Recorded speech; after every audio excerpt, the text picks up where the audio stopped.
துலாம் ராசியில் பிறந்தவங்களுக்கு உண்டான முழுமையான ஆகஸ்ட் மாத பலன் தானுங்க இந்த பதிவில் நம்ம பார்க்க போகிறோம். ஆகஸ்ட் மாதம் எந்த நாளில் பிறக்கப்படுது, எந்த நட்சத்திரத்தில் பிறக்கப்படுது, எந்த லக்னத்தில் பிறக்கப்படுதுன்ற விவரம் இதுக்கு முன்னுக்கு நம்ம முழுமையாக பார்த்தோம்.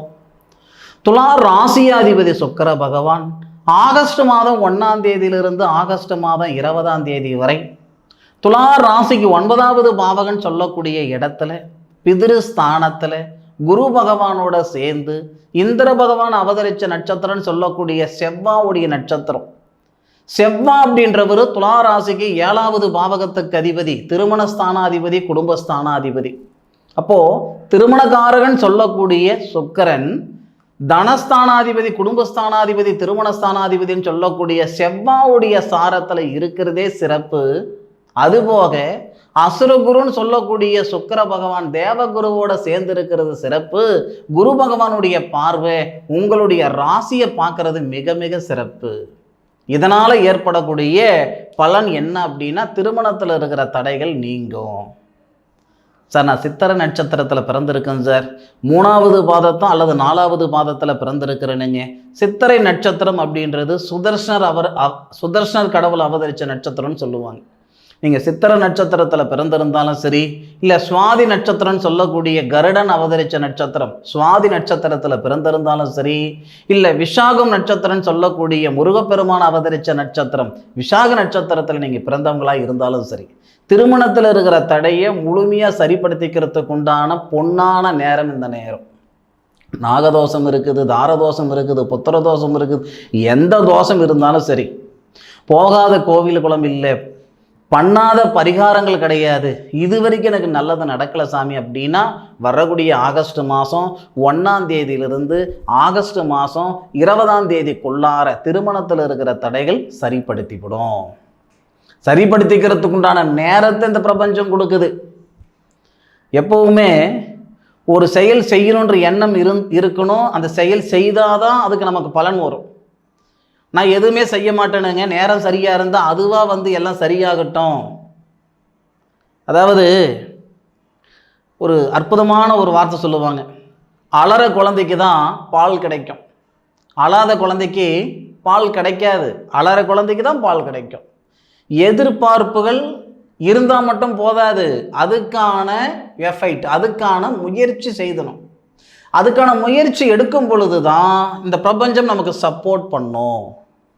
திருமணத்தில் இருக்கிற தடைகளும் நீங்கும். அதுபோக மறுமணத்தில் இருக்கக்கூடிய தடைகளையும் சரிப்படுத்திக்கிறதுக்கு உண்டான பொன்னான நேரம் ஆகஸ்ட் மாதத்தில் இந்த பிரபஞ்சம் தருது.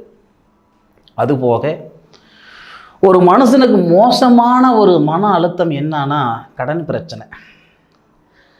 ஆகஸ்ட் 16ஆம் தேதி லாபஸ்தானாதிபதினு சொல்லக்கூடிய சூரியன், துலா ராசியில் பிறந்தவங்களுக்கு மட்டும்தான் சூரியன் லாபஸ்தானாதிபதி, வேறு யாருக்குமே அந்த பிராப்தம் இல்லை. பார்த்துக்கிடுங்க, சூரியன் லாபஸ்தானாதிபதியாக இருக்கக்கூடியவர் 16ஆம் தேதி ஆட்சி நிலையில் வராரு.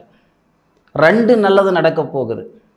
ஃபஸ்ட்டு, கழுத்து பிடிக்கிற அளவுக்கு கடன் பிரச்சனை இருக்குது, பணப்பிரச்சனை இருக்குது, இருக்கலாமா இருக்க வேணாமான்ற மனநிலையில் நான் இருந்துக்கிட்டு இருக்கிறேனுங்கன்னா இந்த தருணத்தில் கடன் பிரச்சனையிலிருந்து வெளியே வரத்துக்குண்டான தருணத்தை இந்த பிரபஞ்சம் கொடுக்கும். மன அழுத்தம் நீக்கும். பொருளாதார ரீதியாக இருக்கிற சங்கடங்களை சரிப்படுத்துறதுக்கு உண்டான தருணத்தை இந்த பிரபஞ்சம் தரும். அதுபோக துளாராசியில் பிறந்தவங்களுக்கு திருமணத்தில் இருக்கிற தடையை எப்படி சரிப்படுத்திக்கிறதுக்கு உண்டான நேரம் நான் சொன்னனோ, அதே மாதிரி புத்திர பாக்கியத்தில் இருக்கிற தடைகளை சரிப்படுத்திக்கிறதுக்கான நேரமும் இந்த நேரம் தானுங்க.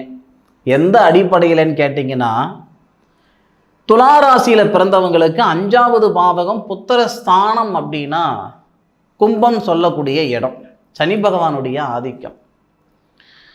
உங்களுடைய ராசிக்கு 11வது பாவகத்துக்கு வரக்கூடிய சூரியன் 7வது பார்வையா உங்கள் ராசிக்கு 5வது பாவகன் சொல்லக்கூடிய புத்திரஸ்தானத்தை பார்க்கிறார். ஏற்கனவே புத்திரகாரகன் சொல்லக்கூடிய குரு பகவான் உங்களுடைய ராசிக்கு 9வது பாவகத்திலிருந்து 9வது பார்வையா உங்கள் ராசிக்கு 5வது பாவகன் சொல்லக்கூடிய அந்த புத்திரஸ்தானத்தை பார்க்கிறார். சூரியனுடைய பார்வை, கேது பகவானுடைய பார்வை, அதுபோக குரு பகவானுடைய பார்வை இந்த அமைப்புகள் எல்லாம் இருக்கிறதுனால புத்திர பாக்கியத்தில் இருக்கிற தடைகளும் நீங்கும். பார்க்காத வைத்தியம் இல்லை சாமி, போகாத கோவில் குளம் இல்லை, பண்ணாத பரிகாரம் இல்லை, இது வரைக்கும் நான் செலவழித்த காசெல்லாம் செம்பாய் போச்சு, இது வரைக்கும் பார்த்த வைத்தியமும் எங்களுக்கு பிரயோஜனம் இல்லாமல் போயிடுச்சு, கும்பிட்ட சாமியும் கல்லாயிடுச்சு அப்படின்னு சங்கடப்பட்டுக்கிட்டு இருந்தா துளாராசியில் பிறந்தவங்களுக்கு 16ஆம் தேதியிலிருந்து 31ஆம் தேதிக்குள்ளார புத்திர பாக்கியத்தில் இருக்கிற சங்கடங்களை சரிப்படுத்திக்கிறதுக்கு உண்டான தருணத்தை இந்த பிரபஞ்சம் தரப்போகுது. அப்போ வரக்கூடிய ஆகஸ்ட் மாதம் அப்படின்றது துளாராசியில் பிறந்தவங்களுக்கு அருமையான மாதமா அற்புதமான மாதமா இருக்குன்றதுல மாற்று கருத்து இல்லை. 2 கூடிய கிரகம் 12வது பாவகத்தில், பொதுவாக செவ்வாய் 12வது பாவகத்தில் இருக்கிறது நல்லது தானுங்க. சனி பகவானோ செவ்வாவோ ராகு கேது இந்த மாதிரி கிரகங்கள் எல்லாம் 6, 8, 12 மறையும் போது தான் நல்ல பலன் கொடுக்கும்.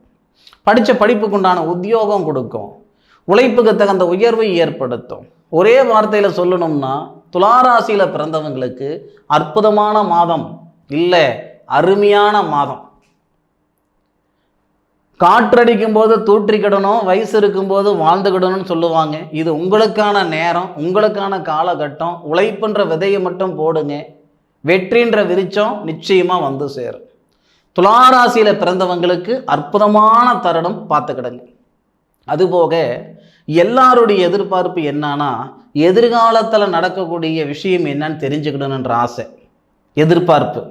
அதுக்காகவே நம்ம ஜாதகம் எழுதி வைக்கிறோம். இன்றைக்கி எல்லாமே கம்ப்யூட்டர் காலமாகி போச்சுங்க. இந்த காலகட்டத்தில் உங்களுக்காக எந்த பிரதிபலன் எதிர்பாராமல் ஒரு சாதக புத்தகத்தை எழுதி தரணுங்க, ஜாதக நோட்டு. இதில் இருக்கக்கூடிய சிறப்பு என்ன அப்படின்னா, ஒவ்வொரு தசைக்குண்டான பலன், ஒவ்வொரு புத்திக்குண்டான பலன், ஒவ்வொரு வயசுக்குண்டான பலன் முழுமையாக இந்த சாதகத்தில் இருக்குது. ஒவ்வொரு தருணத்திலையும் எந்த மாதிரியான மாற்றங்கள் வரும், எந்த மாதிரியான பலன்கள் வரும் அப்படின்றது அற்புதமாக இந்த ஜாதக நோட்டில் எழுதி கொடுக்குறதுங்க. தேவைப்படுறவங்க பயன்படுத்திக்கோங்க. முழுமையான ஆயுள் கால சாதகம் இது. ஆயுள் வரை இருக்கக்கூடிய பலன்களை அருமையாக படித்து தெரிஞ்சுக்கிற அளவுக்கு இந்த சாதக நோட்டு இருக்கும். தேவைப்படுறவங்க பயன்படுத்திக்கோங்க. துளாராசியில் பிறந்தவங்களுக்கு இந்த பதிவு பயனுள்ளதாக இருக்கும்னு நான் மனசார நம்புகிறேன்.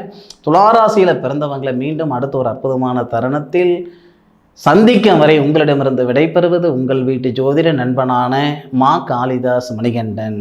திருச்சிற்றம்பலம்.